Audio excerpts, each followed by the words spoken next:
अभी गाजीपुर में 13 तारीख को इसकी रैली हुई थी, उसमें हमने भी भाग लिया था और पूरा भगवा रंग में हम भी पूरा रंगे हुए थे, तो एकदम राममय हो गया था पूरा।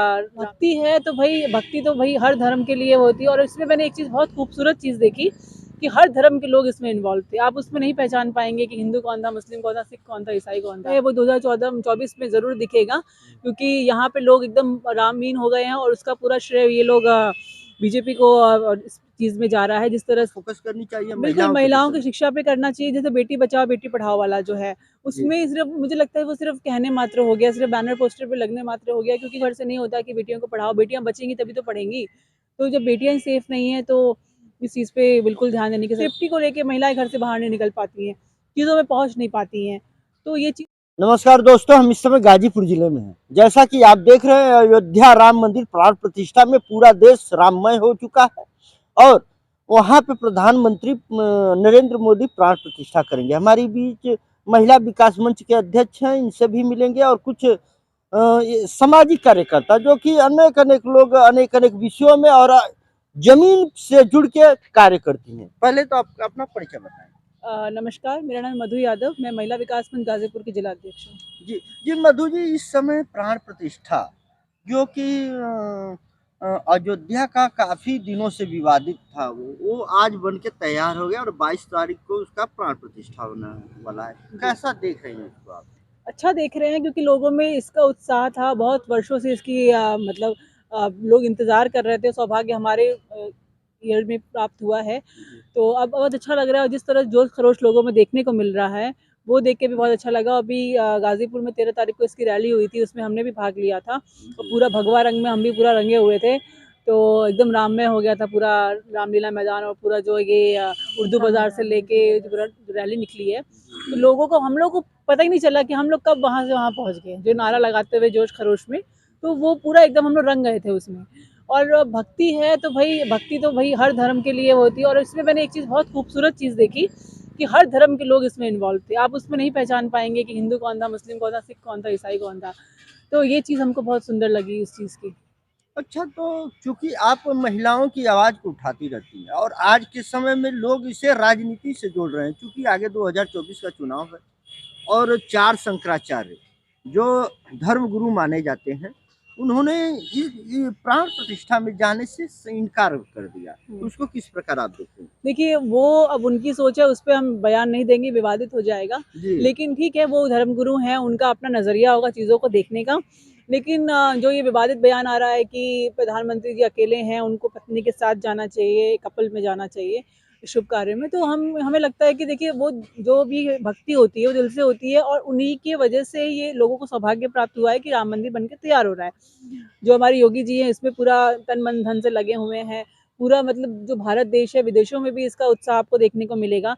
तो उस बीच में इस तरह के विवादित बयान, वो भी गुरुओं के द्वारा, तो ये समझ से बाहर है थोड़ा। तो जैसे अध्यक्ष जी, लोगों का इसलिए कहना हो रहा है कि जैसे कि भगवान अश्वमेध यज्ञ किए थे, उसमें सीता जी सम्मिलित नहीं हो पाई थी, तो सोने की सीता जी बनाई गई थी। इसलिए लोग धर्मों से इसलिए जोड़ रहे हैं कि कहीं ना कहीं उन लोगों का सोचना है कि जब तक पत्नी साथ नहीं रहेंगी, तब तक ये प्राण प्रतिष्ठा अधूरा माना जाएगा। ऐसा क्या? अब देखिए, इतना तो मैं नहीं जानती हूँ इन सब चीज़ों के बारे में, और जो लोग जानते हैं वो ज़्यादा जानते होंगे, गुरु लोग। लेकिन बस हम इतना जानते हैं कि वो हमारे प्रधानमंत्री हैं, ये सौभाग्य उन्हीं की वजह से प्राप्त हो रहा है। और वो आए, लेकिन उसके अलावा जो भी धर्म गुरु हैं, वो अपने पार्टनर में आए, अपने कपल में आए, बीवियों के साथ आए, तो ठीक है। लेकिन प्रधानमंत्री जी हैं, उनका तो आना बनता है। कहीं ना कहीं इसका लाभ 2024 में प्रधानमंत्री हाँ, को दिखेगा हाँ, क्या? बिल्कुल, बिल्कुल। इसका जो लाभ है वो 2024 में ज़रूर दिखेगा, क्योंकि यहाँ पे लोग एकदम रामलीन हो गए हैं और उसका पूरा श्रेय ये लोग बीजेपी को इस चीज़ में जा रहा है। जिस तरह से यहाँ पे बीजेपी पूरा उत्साह के साथ हर चीज़ बना रही है, तो उसमें लोगों का जो एक झुकाव होता है, धार्मिक जो होते हैं ना, वहाँ पे लोग, आप देखेंगी महिलाएँ ज़्यादा झुकाव हो जाता है उसमें। और भी कुछ-कुछ प्रोजेक्ट्स आए थे जिसमें महिलाओं के हक में बात हुई थी, तो उस वजह से भी लोगों का रुझान है। और इसके साथ-साथ शिक्षा क्षेत्र में भी अगर काम हो जाए तो वो भी और बहुत खूबसूरत हो जाएगा। तो 2014 में तो इस वजह से बहुत ही मुझे लगता है यूनिक कि लग रहा है। यूनिक भी लग रहा है और ये काम भी आएगा, कि राम अच्छा, भक्ति है।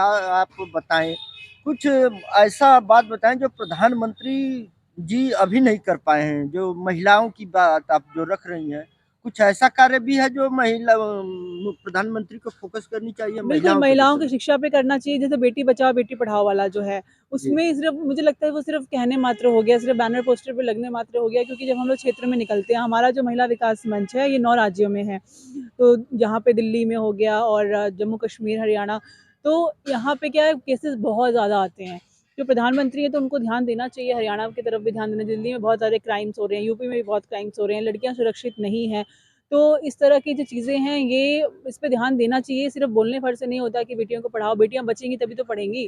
तो जब बेटियाँ ही सेफ़ नहीं हैं, तो इस चीज़ पे बिल्कुल ध्यान देने की ज़रूरत है, क्योंकि हम महिला, पुरुष दोनों पे हम काम करते हैं। जी, जब हमने महिलाओं पे काम करना शुरू किया, तो बहुत सारी महिलाएँ गलत पाई गईं। तो फिर हमारा मंच का स्लोगन हो गया, महिला और पुरुष पे हो रहे अत्याचार। जी। तो हम पुरुषों के लिए भी वो आवाज़ उठाते हैं, लेकिन हमें वो राइट्स अभी दिख नहीं रहे हैं। जैसे अब बिहार है, बिहार में महिला आयोग नहीं है, तो वहाँ पे क्राइम्स बहुत ज़्यादा हैं, लोग अपनी मनमानी कर रहे हैं। तो अलग-अलग राज्यों में जो महिलाएँ आती हैं, जैसे हमारा एनुअल मीट था 6 और 7 में, तो ऑल ओवर इंडिया की टीम आई थी। तो वहाँ पे हमारे खान सर, जो शिक्षा जगत के माने जाते हैं, वो हमारे चीफ गेस्ट थे। चिराग पासवान जी वो हमारे चीफ गेस्ट थे। तो ऐसे बड़ी-बड़ी हस्तियाँ हमारे साथ सम्मिलित हुई थीं और उन्होंने भी अपनी बात रखी थी। तो हम भी ये चाहते हैं कि मोदी जी इस चीज़ पे ध्यान दें, महिलाओं के प्रति ध्यान दें। चुनाव में तो वो ध्यान दे ही रहे हैं, मंदिर वगैरह सब कुछ ठीक है। बेटियों की एजुकेशन पे ध्यान दें, बेटियों की सेफ्टी पे ध्यान दें, तो वो ज़्यादा बेटर होगा। उससे फिर महिलाएँ और बढ़-चढ़ के हर चीज़ पे हिस्सा लेंगी, क्योंकि सेफ्टी को लेके महिलाएँ घर से बाहर नहीं निकल पाती हैं, चीज़ों में पहुँच नहीं पाती हैं। तो ये चीज़ होनी चाहिए। बहुत बड़ी बात इन्होंने कही कि बेटी पढ़ाओ बेटी बचाओ, केवल कहने से नहीं होगा दोस्तों, क्योंकि ये महिला संघ के अध्यक्ष हैं और जमीन से जुड़ के बात करती हैं। कहीं न कहीं इनको वो मंदिर के साथ-साथ इन विषयों पर भी ज्वलंत बातें हैं, उठाई हैं, इस पे जरूर सरकार को और संबंधित अधिकारी केवल लिखा पढ़ी और पोस्टर बैनर पर कुछ होने से नहीं देखेगा। और कुछ कहना चाहेंगे? बिल्कुल, मतलब महिलाओं के हक पे हम बात कर रहे हैं और पुरुषों का भी बोल रहे हैं कि पुरुष भी जैसे बहुत प्रताड़ित पुरुष हैं, उनका भी एक मंच होना चाहिए। हमारे महिला विकास मंच में होती है, लेकिन जैसे थाना-वाना में उनके प्रति हिंसा हो जाती है, उनको बिना कुछ पूछे ही मारा-पीटा शुरू कर दिया जाता है, लेकिन ऐसा नहीं कि हर पुरुष गलत होता है। कल हमारे पास केस आया, अभी हम कल उसकी काउंसलिंग के लिए जाएँगे। तो इस तरह की ऑल ओवर इंडिया में भी जैसे होता है, पुरुषों को हीन भावना से देखा जाता है, अच्छा महिला ने कंप्लेंट कर दी तो वो वहाँ से पीट दिया। तो वहाँ पे भी काउंसलिंग होनी बहुत तो ज़रूरी है। आज भी कानून व्यवस्था में कहीं न कहीं खामी है, खामियाँ ऐसा हैं। महसूस कर जी, रही जी, हैं। बिल्कुल, बिल्कुल, हर जगह नहीं, हाँ, लेकिन मोस्टली देखने को ऐसे मिलता है। तो लोगों को अपना नज़रिया अपनी चीज़ों को दायरे में रखना चाहिए। इंसानी है सब, और अगर देखिए समाज में एजुकेशन अच्छा होगा, मंदिर-वंदिर पे आप ध्यान दीजिए, ठीक है, वो धर्म भावना से जुड़ा हुआ है। हाँ, लोग मंदिर के दान साथ दान भी शिक्षा पर करते हैं। ध्यान दें। हाँ, लोग दान भी करते हैं, लेकिन शिक्षा अगर ज़्यादा अच्छी होगी तो बच्चों के फ्यूचर से ब्राइट होगा।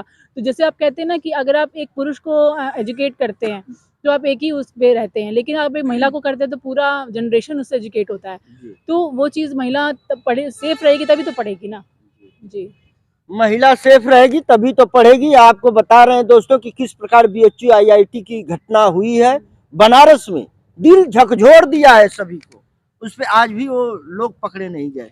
उस पे कुछ बिल्कुल, कहना बिल्कुल, चाहेंगे? लेकिन उसपे देखिए ये भी विवादित बयान है कि लड़की उतनी रात में बाहर क्यों थी, ठीक है? तो एक टाइम दिया रहता है कि उतने टाइम में आ जाना चाहिए, ठीक है? हो सकता है वो अभी किसी ज़रूरी इम्पोर्टेंट काम से निकली हो, लेकिन अपनी सेफ्टी अपने हाथ में होती है, तो उसपे अभी भी बहुत सारे मुद्दे चल रहे हैं।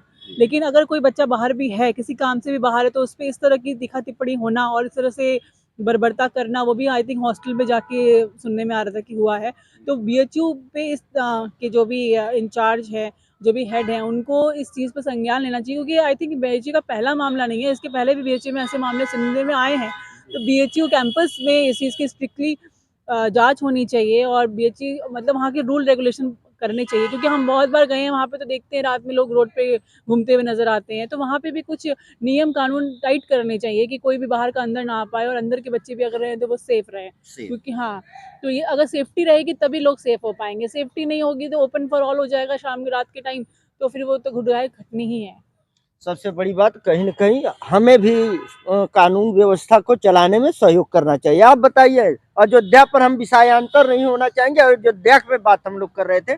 अयोध्या पूरा हमारा देश और देश क्या पूरा विश्व राममय हो गया है। कैसा लग रहा है आपको और आप भी जाने की तैयारी कर रही हैं कि हमें नहीं? बहुत अच्छा लग रहा है। हुँ, हाँ, जाएँगी?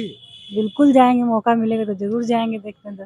मौका तो मिला ही है क्या? तो 22 अभी तारीख से? हाँ 22 तारीख से है, लेकिन थोड़ा सा परिवार को देखते हुए तो आदमी निकलेगा ना। जी। जी, तो अब 22 जनवरी के बाद बाद जाने जाने का, का जी प्लानिंग जी रहेगा। 22 जनवरी के बाद। दोस्तों, हम गाजीपुर जिले में थे और चलते चलते लोगों से मिले हैं और बहुत अच्छा लगा है, क्योंकि ये लोगों स्वच्छंद रूप से अपनी बात विचार को प्रकाशित किया है, बताए हैं, और आपने सुझाव और कमेंट और अपने विचार आप लोग को सादर आमंत्रित है। बताइएगा कि इस विषय में ये लोगों का सुझाव कैसा रहा। मैं राकेश कुशवाहा आप सभी मित्रों का देश विदेश से धन्यवाद, नमस्कार।